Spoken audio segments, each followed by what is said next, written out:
Yo! This is Tenmagnet and Cajun video podcast. I'm Tenmagnet. I'm Cajun. And this is our third episode. We're working real hard to bring you guys all of the best material. It's coming out monthly, and the reason why we bring it out monthly is because really, we just put too much work and thought into every one of these things that if we had to do them once a week, it would really be almost impossibly difficult. And plus, in Canada, videotronics is actually a new science. So getting a videotronic device to capture us takes a lot of time. We don't have a lot of videotronics in Canada. We're a little bit behind the times, but we're working on it. We're getting it done. Anyway, today's episode is devoted to silence. Hugely important. Hugely important.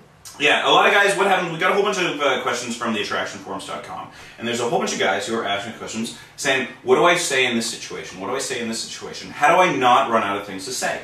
How do I not run out of things to say is like the biggest thing ever. Exactly. The biggest thing, that's the biggest hugest question. Yeah, definitely. And we think that all those questions are kind of coming from the wrong perspective. It's not how do you not run out of things to say. It's how do you get by with the amount of things to say that you already have, right. Yeah.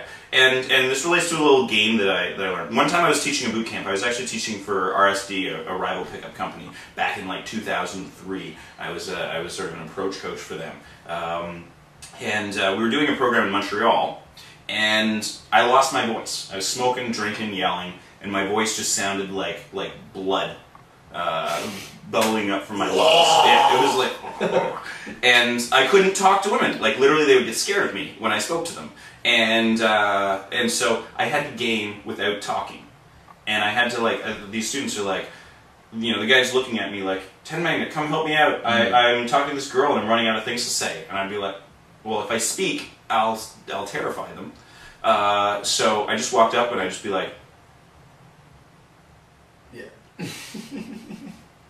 Oh, hello. Oh, what's this? Oh, it's like a new... Oh. And I couldn't speak at all, because literally if one word came out of my mouth, they'd look at me sort of in horror and start to arrange to leave. Did they ask if you were mute? I had a little piece of paper. I had a pen and paper with me, actually, because at that time we used to always carry a pen and paper with us to take down women's phone numbers. This is 2003, 4? Yeah, 3 or 4. Before cell phones in Canada. Maybe 2 or 3. Cell phones only came in the past couple of years in Canada. So. Yeah. I mean, cell phones are pretty high tech. Yeah, they're still right. So I started writing down. I just write down like, my voice is fucked, smoking. and I just show it to them. And but anyway, I realized I was actually gaming fairly well. I was winging my students really well without talking. And like what would happen is I'd point at something and be like, and the girl would be like, oh, that's from my aunt. She bought it for me. Wow, that's interesting, I would say to her non-verbally. Yeah. And I really cultivated this. I had to speak extra loud non-verbally to make up for the fact that I had no voice. And I realized that's actually a really good exercise that I often give to my students, especially the ones that like are inclined to talk too much and are they're just scared of silence. Is if you chill out and you're really and you emote with your body.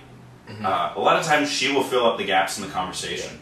This is actually really important for like foreign girls too. This happens a lot when we have students saying like, oh my god, she didn't speak English. Like, what am I supposed to do? It's funny, there's countless times, in fact, I can think of one in particular time where 2 students were like, oh, these 2 girls, they're Spanish, they don't speak any English, and then me and Chris were like, we'll go talk to them. So me and Chris went and talked to them, and we talked to them for like 45 minutes. We probably only said maybe 10 words. I don't think they understood what we were saying. Right, but it doesn't matter because your face expressions and your body language can communicate a lot better than your words can anyway. Even with people that do speak English, your body language always communicates better than your words can anyway. So really, the words you're speaking are only an excuse to give off the body language cues that you're going to do anyway, even with girls that do speak English. So when they don't speak English, talk really loud and slow and make sure your body language is dead on. You're going to do just as good, if not better. And smile. And smile.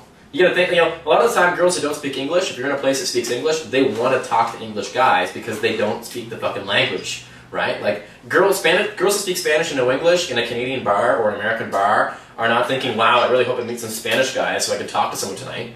They're thinking, I really hope I can meet some guys tonight that I can talk to, period. And that doesn't mean the same language. That just means guys that they can communicate with.